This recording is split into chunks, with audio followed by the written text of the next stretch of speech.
The conference room aboard Nexus Station gleamed with polished metal and soft blue lights. Ambassador Jiwon Park stood before the assembled representatives of the Galactic Council, her hands steady as she held the data tablet. Behind her, Captain Minji Lee and 3 other human officers waited in formal dress uniforms. The air felt heavy, charged with tension that Giwon had learned to recognize over her 5 years as Earth's representative. "Honored council members," Giwon began, her voice clear and professional. "I bring evidence of treaty violations in the Deneb sector. Varelian mining corporations have established illegal operations in human-protected space, destroying 3 research stations and killing 47 civilians. The Varelian High Arbiter, a massive creature with 6 legs and crystalline skin that reflected the room's lights, rose from his seat. His translator device crackled to life. "Lies. Humans make false claims to expand their pitiful territory." Giwon tapped her tablet, and holographic displays filled the air above the council table. Surveillance footage showed Varelian ships attacking the research stations. Mining equipment bore clear corporate identification codes. Timestamps and navigation data proved everything. "The evidence is clear," Guan said. "We demand immediate withdrawal and reparations for the families of those killed." The chamber erupted in clicking, chirping, and translated arguments. The Korth representative, a being of flowing liquid held in a containment suit, seemed to examine the data carefully. The Silcarian delegate, reptilian and ancient, closed her multiple eyes as if tired of the conflict, but the Vrelian High Arbiter's crystalline face darkened to deep purple. A color Jiwon had learned meant rage. "You dare accuse us? You primitive creatures who barely crawled from your single world? Guards? Arrest these humans for making false accusations against a superior race." Captain Mingy stepped forward, her hand moving instinctively toward her sidearm. "Ambassador Park operates under diplomatic immunity. This is unlawful." 20 council guards materialized from doorways around the chamber, their weapons powered and aimed at the small human delegation. The other council members sat frozen, some in apparent shock, others carefully neutral. "There is no immunity for liars and thieves," the Verlayan Arbiter declared. "You will surrender your access codes to Earth's defense networks as punishment for this insult." Giwon felt ice in her veins. They were asking for the keys to humanity's home. This was not about mining rights anymore. This was about dominance, about putting humans in their place. We cannot and will not comply," Giwon said firmly. "I invoke Article 7 of the Contact Accords. We have the right to." The first energy bolt struck the floor beside her boots, leaving a smoking crater in the polished metal. The second shot hit Lieutenant Doyon Park in the chest. He fell backward, dead before he reached the ground. Time seemed to slow. Captain Mingy drew her sidearm and fired twice, dropping 2 guards. The other humans scattered, seeking cover as energy bolts filled the air. Giwon dove behind the council table as it exploded above her, showering her with debris and burning metal. Through the chaos and screaming, she heard Captain Minji's voice on the emergency communicator. "Indomitable, this is the captain. Code Vermilion. Repeat, Code Vermilion. Engage emergency extraction," and crawled across the floor, her ears ringing from explosions. She saw Lieutenant Hannah Yoon firing from behind a pillar, providing cover. Ambassador's staff members lay motionless across the chamber floor. 17 humans had entered this room. Jiwon could count only 5 still moving. The wall behind them exploded inward. Captain Minji had called in their security team, 10 Marines in powered armor who filled the breach with covering fire. Their weapons were inferior to Council technology, but humans had learned to aim well. "Move, move, move," Minji shouted, grabbing Jiwon by the arm and pulling her toward the breach. The surviving humans ran through smoke and fire, while the Marines held the line. Behind them, a Vrelian Arbiter's voice boomed with commands to pursue and kill every human on the station. They reached the docking bay where the diplomatic vessel Indomitable waited, its engines already burning hot. Guan stumbled up the ramp, her dress uniform torn and bloodied. She collapsed into a seat as the ship lurched away from the station, emergency thrusters screaming. "Mingy ordered from the command chair." All power to shields and engines. Dr. Junho, send the message. Everything we recorded, everything we saw, send it all on the old military channels. Dr. Junho Choi worked frantically at his station, his fingers flying over controls. Message package complete. Transmitting on all emergency frequencies. Code Vermilion authentication confirmed. Earth will receive it in 4 minutes. The ship shuddered as Council weapons fire struck their shields. Alarms screamed through every corridor. Giwan watched through the viewport as 3 Council warships pursued them, massive vessels that dwarfed the Indomitable. We cannot outrun them, Mingy said calmly. But we only need to survive until we reach the jump point. 30 seconds. 29 seconds. Energy bolts hammered their shields, each impact dropping their power reserves. 20 seconds. The ship's computer announced shield failure was imminent. 10 seconds. An explosion rocked the vessel. Half the lights died. 5 seconds. Giwan closed her eyes and thought of Earth, of her family, of the blue skies she might never see again. 0. The universe twisted and stretched. The jump drive engaged, tearing a hole in space itself. The Indomitable fell through into the safety of faster-than-light travel, leaving the Council ships behind. For a moment, there was only silence, except for the humming of the drives and the heavy breathing of the survivors. Casualty report, Minji said quietly. 17 dead, including all of the ambassador's senior staff, someone reported. 8 wounded. Dr. Junho has severe burns, but he is stable. Juan stood on shaking legs and looked around the bridge. These people had saved her life. They had escaped by the narrowest margin, and they had done something else, something the Council would soon learn to regret. Captain Jiwan said. Did the message get through? Mingy nodded slowly. Code Vermilion is transmitted and confirmed. Earth knows what happened here. They know the Council drew human blood deliberately, in violation of every treaty and law. They know we are at war. What happens now? Lieutenant Yoon asked. Minji looked at each of them, her expression grim but determined. Now the Council learns why humanity survived 10,000 years of killing each other before we ever reached space. They wanted to see what humans do when threatened with extinction. They are about to find out. The Indomitable raced through the void toward Earth, carrying its cargo of survivors and its message of war. Behind them, at Nexus Station, the Galactic Council congratulated themselves on putting the primitive humans in their place. They had killed a few diplomats, scattered the rest, and sent a clear message about humanity's position in the galactic order. They had no idea what they had unleashed. In 4 days, when Earth's response arrived, they would begin to understand. But by then, it would be far too late to take back the blood they had spilled. General Tien Shin had been in a meeting about agricultural expansion on Mars colony when the alarm sounded. Not the standard emergency alert, but something different. Something that had not been heard in over 200 years. Every device in the room emitted the same harsh, pulsing tone. Every screen displayed the same 2 words in red letters, Code Vermilion. For 3 heartbeats, nobody moved. Then Taeyang was running. His security team struggling to keep pace as he sprinted toward the command center buried 3 kilometers beneath Seoul. His hand scanner activated a private elevator that descended at speeds that made his stomach lurch. 45 seconds later, he emerged into a vast chamber filled with screens, tactical displays, and officers who had been pulled from their normal duties by the same alarm. Confirmation status.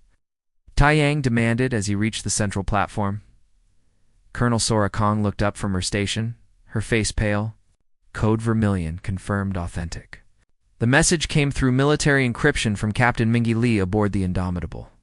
General, they massacred our diplomatic team. Ambassador Giwan is alive, but 17 people are dead. The Council drew first blood. Taeyang felt something cold and hard settle in his chest. He had hoped to retire without ever hearing those 2 words.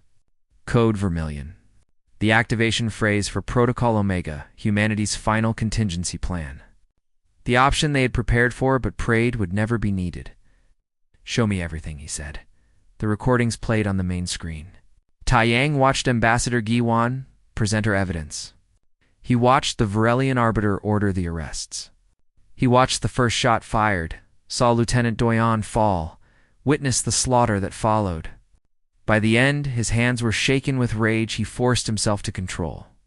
They did this in their own council chamber, Sora said quietly. They killed diplomats under a flag of truce. This was not a battle. It was murder, Tai.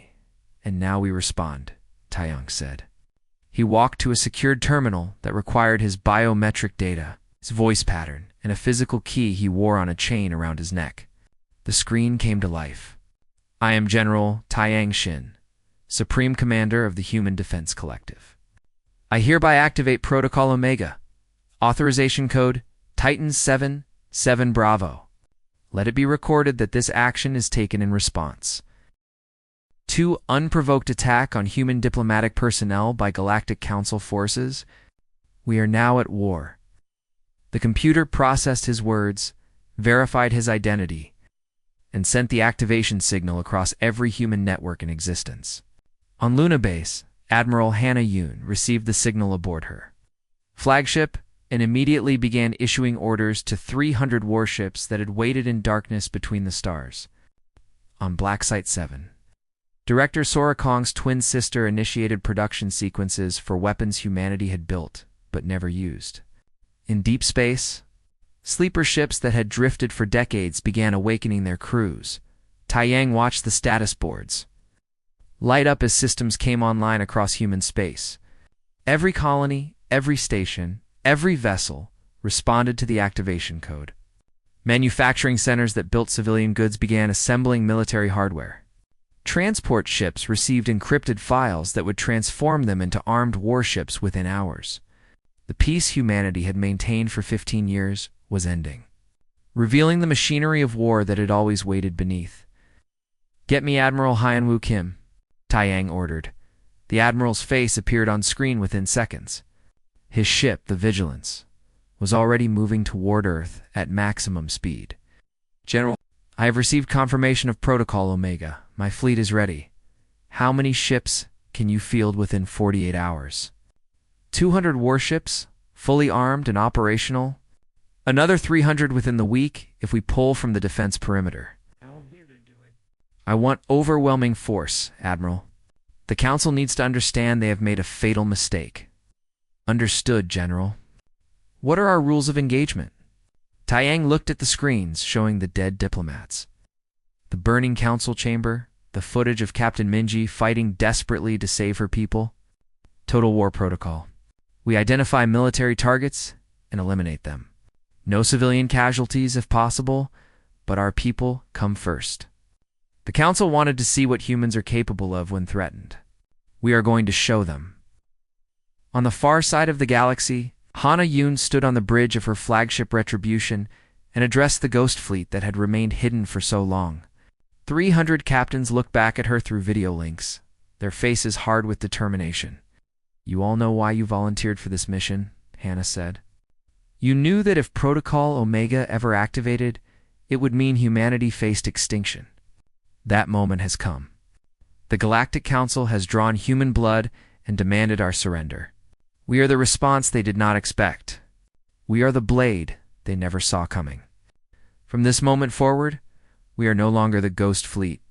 We are the sword of humanity, and we will cut deep. The captains saluted in unison. Their ships powered up systems that had been dormant, weapons that had been tested in secret, stealth technology that made them invisible to everything the Council possessed. They began moving toward their first targets, silent and deadly, at Black Site 7. Kong walked through production facilities carved into a rogue planet that appeared on no maps. Robotic arms assembled the first Reaper units, autonomous warships designed with one purpose: hunt and destroy Council vessels. Each Reaper could repair itself, replicate itself, and learn from every engagement. She had argued against building them, called them too dangerous. Now she watched them roll off the assembly line and felt only grim satisfaction. How long until the first wave is ready? She asked her chief engineer. 60 hours for 100 units. We can accelerate production, but it will drain our power reserves. Do it. We need thousands of these things in space as soon as possible. Back in the command center, Taiyang prepared to send a message to the Galactic Council. He stood before the recording equipment, wearing his full-dress uniform with every medal he had earned in 50 years of service. When he spoke, his voice was calm and cold. I am General Taiyang Shin of the Human Defense Collective. This message is for the Galactic Council and all member species. You have committed an act of war against humanity by murdering our diplomatic delegation. You demanded our surrender and our access codes. You will receive neither. What you will receive is a lesson in why humanity survived 10,000 years of war before reaching the stars. We gave you peace because we chose peace, not because we were incapable of war. You have reminded us what we are truly capable of. This is your only warning. Return our surviving people. Surrender those responsible for this massacre. Or learn what extinction truly means. You have 72 hours. The message was transmitted on every frequency, translated into every known language, sent to every council world and station. Some species laughed at the primitive humans threatening their vast empires. Others remembered the stories of how fiercely humans had fought during first contact. A few, the wise ones, began preparing for the storm. To watch the countdown timer begin, 72 hours until the deadline. But he had no intention of waiting that long. Admiral Hyanwu's fleet was already moving. The Ghost Fleet was already hunting. The Reapers were already being built. Humanity had been attacked, and humanity was responding with everything it had hidden in the darkness. The Council had started this war thinking humans were weak. They were about to discover their mistake, and by the time they realized the truth, thousands of their ships would already be burning in the void. The Vrelian supply. Convoy moved through space with casual confidence. 15 massive cargo ships protected by only 3 warships. They had traveled this route for decades without incident. The sector was deep within Council-controlled space, far from the human frontier. The convoy commander did not even bother with full sensor sweeps. That overconfidence killed them. Captain Yuna. Ji watched from the bridge of the Silent Vengeance as her stealth frigate drifted within 1,000 meters of the convoy. Her ship's quantum stealth systems made it invisible to every sensor the Council possessed. She had been tracking the convoy for 6 hours, analyzing their movements, identifying weaknesses. Weapons ready, she said softly. Target the escorts first. Fire on my mark. The Silent Vengeance erupted from nowhere with a barrage of missiles and energy weapons. The first Vrelian escort exploded before its shields could activate. The second managed to raise defenses but was overwhelmed by concentrated fire. The third tried to run but took critical damage to its engines and drifted helplessly. Board the supply ships, Yuna ordered. Marines, you have 15 minutes before Council reinforcements arrive. Take what we can use and destroy the rest. Her boarding team swept through the cargo vessels, gathering weapons, supplies, and most importantly, intelligence data. The Vrelians had thought themselves safe, this deep in their own territory. They had been sloppy with their security protocols. Human hackers downloaded complete manifests, shipping schedules, and military deployment plans. 14 minutes later, the Marines returned. The Silent Vengeance attached demolition charges to each supply ship and vanished back into the darkness.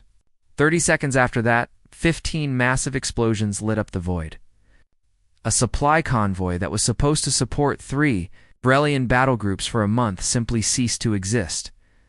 This scene repeated itself across Council space. Admiral Hannah Yoon had deployed her Ghost Fleet in small groups, each hunting different targets. They struck supply lines, communication relays, refueling stations, and lightly defended military outposts. The Council had thousands of ships, but those ships needed fuel, ammunition, and food. The Ghost Fleet was strangling their ability to sustain military operations. On a Council communication station orbiting a gas giant. Min Ho Quan worked at a computer terminal while 4 human Special Forces soldiers stood guard. He had infiltrated the station 3 hours ago using stolen credentials and a fake identity. The station's security had barely glanced at him. Now he was deep inside their primary network, and he was about to unleash chaos. The Babel protocol is ready, Minho said into his communicator. Initiating in 3, 2, 1. He pressed a sequence of keys and watched as his virus spread through the Council's communication network. It was subtle, brilliant, and devastating. The virus did not destroy data or shut down systems. Instead, it corrupted translation algorithms by tiny, almost unnoticeable amounts. The Vrelian language had 17 words for different types of attack maneuvers. The virus made the translation software confuse them randomly. The Korth communicated through complex chemical signals that the virus slightly altered. The Silkarian language relied on precise tonal variations that the virus distorted just enough to change meanings. Within hours, Council forces across the galaxy found themselves unable to communicate clearly. A Vrelian admiral ordered his fleet to advance in Formation Delta 7. His Korth allies received the order as Formation Deltanine, which was completely different. Silkarian commanders sent tactical updates that reached their subordinates as garbled nonsense. Allies began suspecting each other of incompetence or betrayal. Extraction in 5 minutes, the team leader said. Good work, Minho. They left the station the same way they came in, walking calmly past security, who still had no idea humans had ever been there. Minho smiled as he boarded the stealth shuttle. Let the Council try to coordinate a war when they could not even understand each other, Commander. Doyen Park led Shadow Squadron on even more dangerous missions, while the Ghost Fleet hit logistics and disrupted communications. Doyen's team went after Council military leadership directly. They infiltrated a Korth command ship using forged identity codes and spent 3 days living among the crew, studying patterns and routines. On the 4th day, they struck. The Korth Fleet Admiral was giving a briefing to his senior officers when Doyen and his team entered the conference room. The guards recognized their fake credentials and let them pass. What happened next took 12 seconds. Shadow Squadron eliminated every senior officer in that room with precise efficiency. They uploaded a virus to the ship's main computer, erased all security footage, and escaped in an auxiliary shuttle before anyone realized what had happened. By the time the Korth fleet discovered their admiral was dead, Shadow Squadron was already on another ship, hunting another target. Across 6 sectors, similar assassinations eliminated 11 Council admirals, 23 generals, and countless tactical officers. The Council military structure began to collapse as junior officers suddenly found themselves in command without training or preparation. Some made mistakes that cost lives. Others simply froze, unable to make decisions. Meanwhile, Captain Minji Lee and the surviving crew of the Indomitable had not been idle. They had returned to Earth just long enough to receive new orders in a heavily armed warship. Now they approached Nexus Station with a specific mission. Scanners show heavy defenses, her tactical officer reported. 20 warships on patrol, automated weapons platforms, energy shields. We are not here to fight the whole station, Mingi said. We are here to get our people back and send a message. Yuna, you are with me. Everyone else, you know your jobs. The rescue team used the chaos of war to their advantage. While Ghost Fleet attacks elsewhere drew Council forces away from Nexus Station. Amingas. Ships slipped through their reduced defenses. They had stolen access codes from the supply convoy raid. They had maps of the station from Council databases. They knew exactly where prisoners were held. Dr. Junho Choi had been tortured for weeks, but the Vrelians had learned nothing. He had given them false codes, misleading information, anything to buy time. When the wall of his cell exploded inward and Captain Minji appeared through the smoke, he actually laughed. Took you long enough, he said, his voice hoarse. Can you walk? I can run if it means getting off this station. The rescue team moved quickly through the prisoner section, freeing every captured human they found.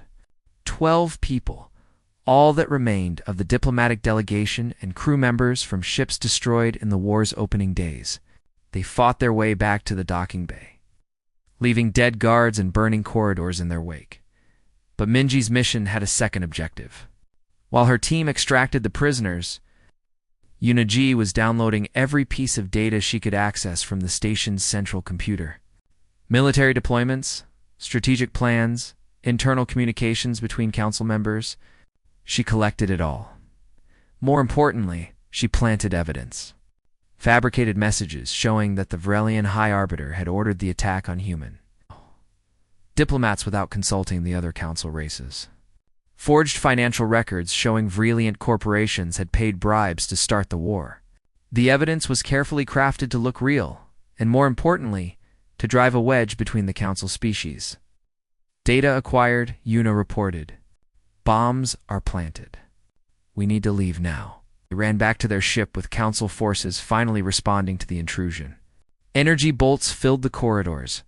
Mingy took a hit to her shoulder but kept moving. One arm around Dr. Junho, they reached the ship with seconds to spare. The ramp closing as the vessel blasted away from the station. Behind them, carefully placed explosives destroyed 3 levels of Nexus Station, including the Council's primary computer core. Not enough to kill the station, but enough to cripple their ability to coordinate the war effort. As Minji's ship jumped to safety, she contacted General Taiyang with her report. Prisoners recovered. Intelligence gathered. Evidence planted. The Council is fracturing, General. The Silcarians are already questioning the Vrelians. The Korth are confused and angry. Give them a little more pressure, and they will break completely. Taiyang smiled grimly from his command center on Earth. The plan was working better than expected. The Council had superior numbers and technology, but they were learning that war was about more than firepower. It was about strategy, deception, and the willingness to do whatever necessary to win. Excellent work, Captain. Come home. We have a new assignment for you. Across the galaxy, Council military commanders struggled to understand what was happening. Their supply lines were cut. Their communications were unreliable. Their leaders were being assassinated. And everywhere they turned, human ships appeared from nowhere, struck hard, and vanished like ghosts. The ancient races had fought wars for thousands of years. But those wars had been predictable, formal affairs with clear battle lines and honorable conduct. Humans fought like nothing they had encountered before. Humans fought dirty, clever, and without mercy. The Council had expected a conventional war they could win with superior numbers. Instead, they were drowning in chaos. Unable to find an enemy that refused to stand still and fight, the news reached Earth in the middle of the night. Mars Colony, home to 2 million humans, was gone. Vreliant warships had emerged from jump space and bombarded the colony from orbit for 3 hours. They had used weapons designed to crack planetary crusts, turning the surface into molten glass. Nothing survived. Not the cities, not the agricultural domes, not the children sleeping in their beds. General Taiyang Xin stood in the command center and watched the footage in complete silence. Satellite feeds showed Mars glowing red, its atmosphere burning away, its surface transformed into hell. 2 million people, gone in 3 hours. The largest single loss of human life since the resource wars of the 21st century. Around him, officers wept openly. Some prayed. Others simply stared at the screens in horror. Taiyang felt something break inside him, something that had kept him human and merciful. The Council had thought attacking civilians would break humanity's will to fight. They had miscalculated so badly, it would cost them everything. "Get me Admiral Hyanwu," Taiyang said. His voice was flat, empty of emotion. That scared his staff more than if he had screamed. The Admiral appeared on screen, his face pale. "General, I have seen the reports from Mars. My condolences." "I do not want condolences, Admiral. I want authorization to deploy the special weapons." "All of them, General? Are you certain?" "Once we cross that line, they crossed the line when they murdered 2 million civilians. We have been holding back, trying to fight a clean war. That ends now. Deploy the Reapers. Activate the Stellar Lances. Tell Dr. Sora to release the nanomachine plague. I want the Council to understand what total war truly means." Hyanwu hesitated for only a moment. Then he saluted. "It will be done, General." At Black Site 7, Sora Kong received the authorization she had been dreading.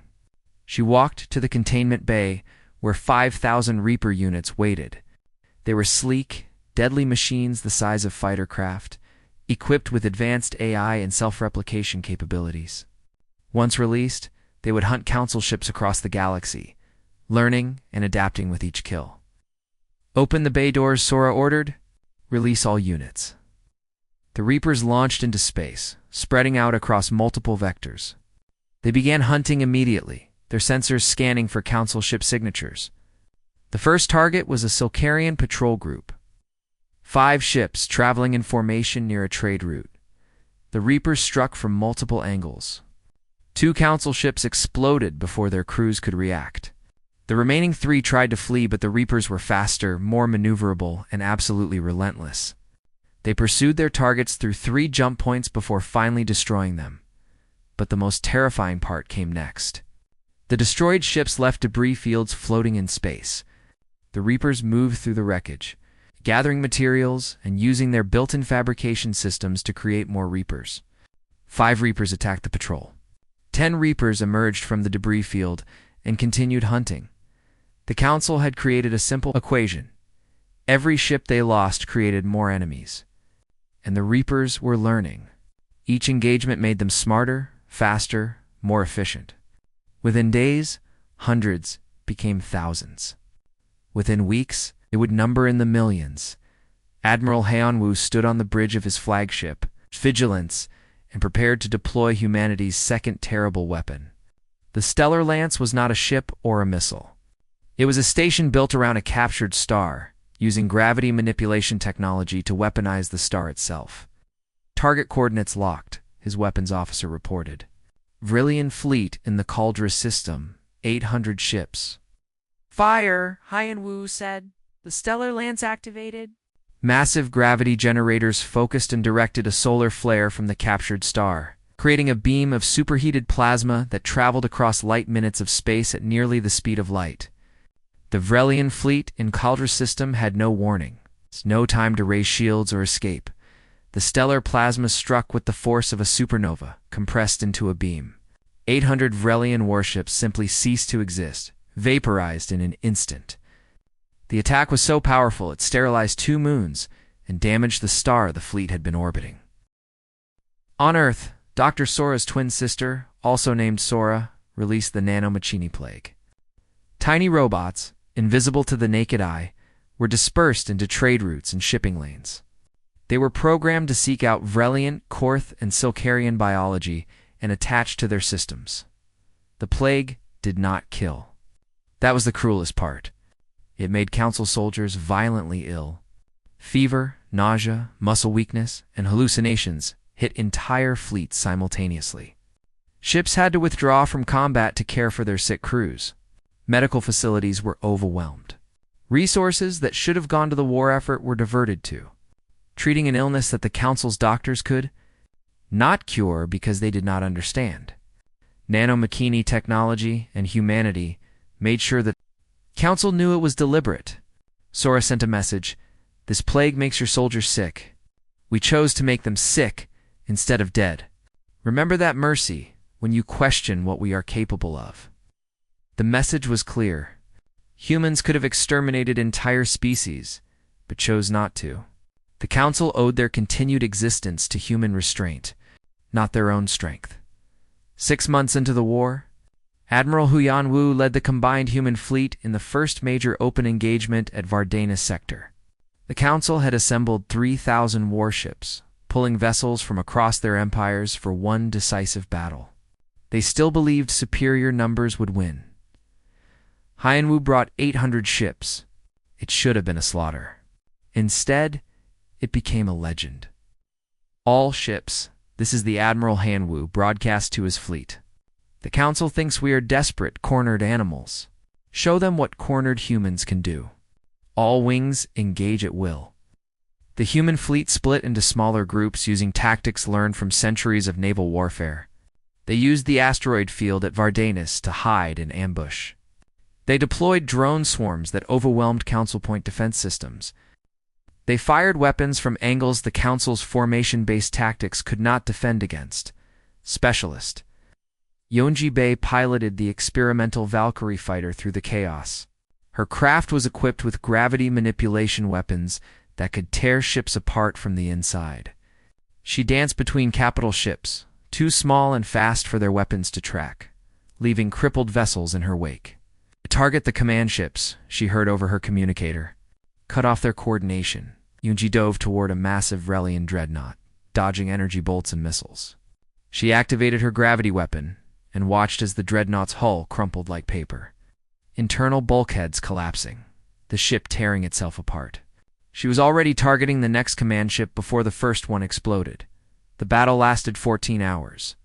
Human pilots fought in rotating shifts, some ships returning to carriers for quick repairs and refueling before rejoining the fight. The Council fleet, larger and supposedly superior, began to falter. Their formations broke down as human ships exploited every weakness. Their communication problems, caused by Minho's Babel protocol, led to coordination failures. Their leaders had been assassinated, leaving inexperienced officers in command who made fatal mistakes. When the Council fleet finally retreated, they left behind 2,200 destroyed ships. The humans had lost 89 vessels. The ratio was so lopsided that many species simply refused to believe the reports. But the evidence was there, burning wreckage scattered across an entire sector. News of Vardanus spread across the galaxy. The young species, the primitives who had barely reached the stars, had defeated the combined might of civilizations thousands of years old. Some species began to question whether the war had been a mistake. Others doubled down, demanding even greater effort to crush the human threat. General Taiyang broadcast one final message to the Council. He appeared on screen with Mars burning behind him, a reminder of what they had done. "You killed 2 million of our civilians," Taiyang said. "We have killed 14 million of your soldiers. You started this war thinking we were weak. We have shown you the truth. This is your final chance. Surrender the war criminals who ordered these attacks. Grant humanity full autonomy and equal status. Pay reparations for our dead. You have 72 hours. After that, we will not stop until your empires are ashes and your species are memories. We gave you peace. You chose war. Now, live with the consequences or die with them." The 72-hour countdown began. In the Silkarian Empire, civilian leaders started secret negotiations to withdraw from the war. The Korth Collective debated internally whether to continue supporting the Vrelians, and the Vrelian High Command, desperate and furious, prepared one final gambit. They would strike at Earth itself. Using ancient planet-killing weapons they had kept hidden for millennia. If they could destroy humanity's homeworld, the war would end. They gathered 500 ships and weapons that could crack a planet's crust. They planned to launch in 48 hours.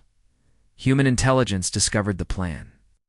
Through interrogated prisoners and stolen data, the race was on to stop the attack before Earth suffered the same fate as Mars. Every available ship began moving toward the Varelian staging area, knowing that if they failed, humanity itself might die. The final battle was coming. Sergeant Jiho Han crouched in the ruins of a Vrelian supply depot on the planet Korthax Prime, watching guards patrol past his hiding spot. His team had been on this world for 3 days, living like ghosts among the enemy. They had one mission: find the exact coordinates of the Vrelian planet killer fleet before it launched. "Movement on the east side," whispered Corporal Kira Song through the team communicator. She was positioned 200 meters away, covering a different approach to the command bunker.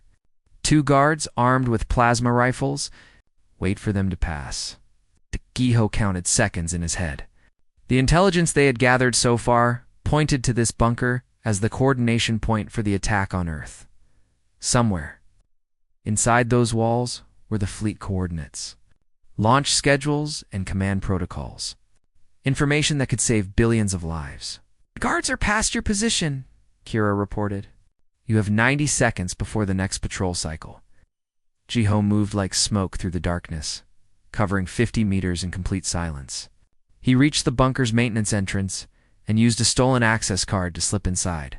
The corridor was empty, lit by dim blue lights. He moved toward the command center, avoiding security cameras using routes they had mapped over the past 3 days. The command center door was guarded by 2 Varelian soldiers. Giho could not avoid them. He moved fast, eliminating both guards before they could raise an alarm.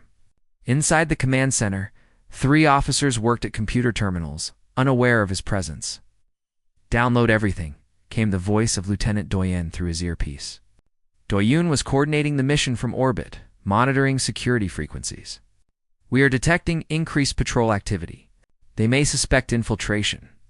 Jiho moved to the nearest terminal and inserted a data spike. Files began transferring at high speed: fleet positions, ship manifests, weapon specifications, and most importantly, the exact coordinates were 500 Velian. Warships were gathering with planet-killing bombs. An alarm screamed through the compound. The officers in the command center looked up and saw Jiho. One reached for a weapon. Jiho was faster, but the damage was done. Every soldier on the base now knew there was an intruder. "Data download at 60%, the computer reported. Jiho held his position, firing at Vrelian soldiers who charged through the door. His rifle overheated. He switched to his sidearm, buying time as the download continued. 75%, the computer said. Kira's voice crackled through the communicator. "Jiho, you have 50 soldiers converging on your position. We cannot hold them off." "Abort and extract," negative Jiho said, dropping another guard. "This data saves Earth. I am staying until the download completes. 90%. An energy bolt hit Jiho in the side, spinning him around. He fell behind a console, blood spreading across his uniform. The pain was incredible, but he kept pressure on the wound and kept firing with his other hand. "Download complete," the computer announced. Transmitting to satellite relay, Jiho triggered the transmission. The data burst through the bunker's communication array. It bounced off 3 satellites and shot toward the human fleet light-years away. Mission accomplished. Earth would know where the fleet was gathering. The command center door exploded inward. Varelian soldiers flooded the room. Jiho managed to raise his weapon and fire twice more before everything went dark. His last thought was of Earth, of the billions who would live because of what his team had learned in orbit. Lieutenant Doyen received Jiho's transmission and felt his chest tighten. "Jiho's signal is gone. Team, extract immediately. Get to the landing zone." Kira and the other 2 team members fought their way through the compound, leaving a trail of dead Virilians behind them. They reached their stealth shuttle and blasted into orbit seconds before ground-to-air missiles locked onto their position. As they jumped to safety, Doyen sent the precious data toward Admiral Hannah Yoon's position. "This is what Jiho died for," Doyen said quietly. "Make it count." Admiral Hannah received the coordinates and immediately calculated an attack plan. The Varelian planet killer fleet was gathering in a system called Draxos, hidden behind a nebula that disrupted conventional sensors. They would launch in 24 hours. She had to strike first. "Contact Admiral Han Wu," Hannah ordered. "We need every combat-capable ship within jump range. This is the war's most important battle." 18 hours later, the combined human fleet emerged from jump space directly into the heart of the Varelian formation. 500 Varelian ships suddenly found themselves facing 400 human warships that had appeared from nowhere, bypassing all their early warning systems. "All ships, fire at will," Hannah commanded. "We end this today." The Ghost Fleet had maintained stealth until the last possible moment. Now they dropped their cloaking and unleashed everything. Missiles, energy weapons, railgun rounds, and experimental gravity bombs filled space with destruction. The Vrelians tried to respond, but they had been caught completely by surprise. Their ships powered down and weapons offline. Admiral Hyanwu's conventional fleet attacked from a different vector, catching the Vrelians in a crossfire. Specialist Yunjibei led a squadron of Valkyrie fighters straight toward the command dreadnought. Dodging defensive fire with impossible precision, target their planet-killer weapons, Yunji transmitted to her wing. "Those bombs cannot be allowed to survive." The Valkyrie fighters were small enough to slip through the chaos of the larger battle. They found the transport ships carrying antimatter bombs and attacked with focused intensity. One bomb detonated prematurely, destroying 50 nearby Varelian ships in a flash of annihilation. The battle was brutal and short. The Vrelians fought desperately, knowing this was their last chance to win the war. But they were outmaneuvered, outgunned, and completely unprepared for the ferocity of the human attack. Ships exploded by the dozens, then by the hundreds. 17 minutes after the battle began, the Varelian command ship tried to escape. Admiral Hannah personally led the chase, her flagship Retribution pursuing the massive dreadnought through the nebula. They exchanged fire at point-blank range, shields collapsing under the strain. All forward batteries. Concentrate fire on their engines, Anna ordered.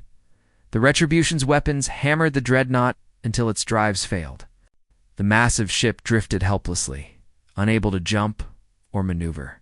Hannah could have destroyed it completely, but she chose differently. Verlian Commander, this is Admiral Hannah Yoon of the Human Defense Collective. Your fleet is destroyed. Your planet-killer weapons are destroyed. Your war is over.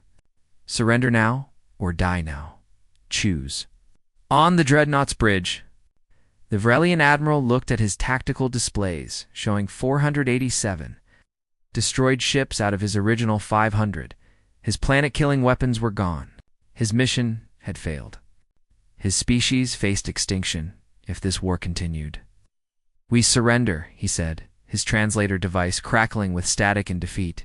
The message spread across the battlefield. The surviving Varelian ships powered down their weapons and surrendered. Human forces boarded them, taking prisoners and securing the vessels.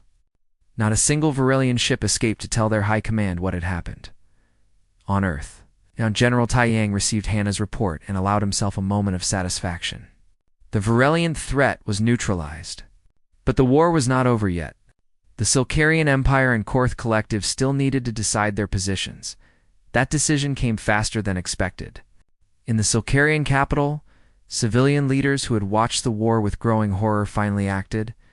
They arrested their own military commanders who had supported the conflict.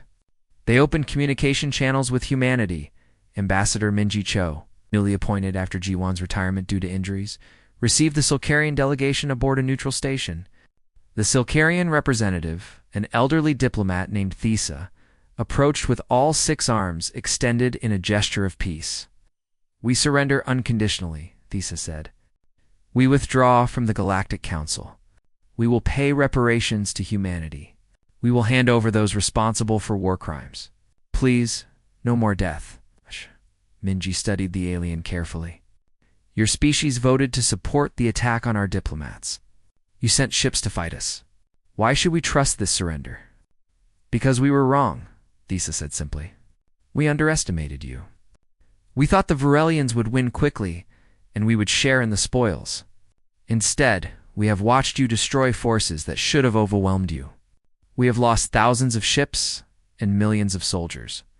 We cannot win this war, and continuing it will destroy us completely. We beg for peace. The Korth Collective sent a similar message.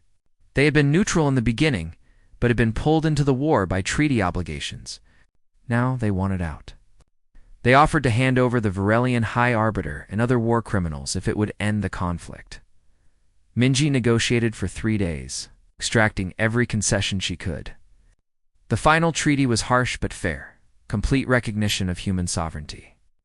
Massive reparations, war criminals handed over for trial, and the dissolution of the old Galactic Council. A new council would be formed with humanity as an equal founding member. The Varelian Empire. Leaderless, after their civilian government overthrew the military high command, accepted the same terms. They had no choice. Their fleet was destroyed, their economy was in ruins, and human Reaper units still hunted their remaining ships across the galaxy. General Tai Yang stood before the gathered media to announce the war's end. Behind him stood the faces of the 2,217,892 humans who had died in the conflict. Every name, every face, displayed on a massive memorial wall. We did not want this war, Tai Yang said. We gave peace every chance. But when the Council drew our blood, when they killed our diplomats and bombed our colonies, they learned a truth about humanity. We are survivors. We are warriors. We crawled up from caves through ice ages and plagues and wars that burned our own world. We reached the stars hoping we had left that violence behind. We had not. We had simply learned to control it. He paused, looking at the memorial wall. Every person on this wall died because the Council thought we were weak. They thought our peace meant we were incapable of war. They were wrong. Let this be a lesson to every species in the galaxy. Humanity seeks peace above all else, but we will always be ready for war. Never underestimate us. Never threaten our existence. And never, ever draw human blood without expecting the storm that follows. The Protocol Omega systems powered down, returning to standby mode. The Ghost Fleet vanished back into dark space, waiting in silence for the day they might be needed again. The sleeper ships returned to their lonely vigil between the stars. The Reapers were recalled and deactivated. Though everyone knew humanity could build more if necessary, humanity returned to exploring, building, and growing. But now the galaxy understood the truth. Humans were not the weak newcomers anymore. They were equals, earned through blood and fire. And somewhere in the darkness between stars, the machinery of war waited patiently, ready to awaken again if humanity ever faced extinction. The Council had learned their lesson. The question was whether the rest of the galaxy would remember it.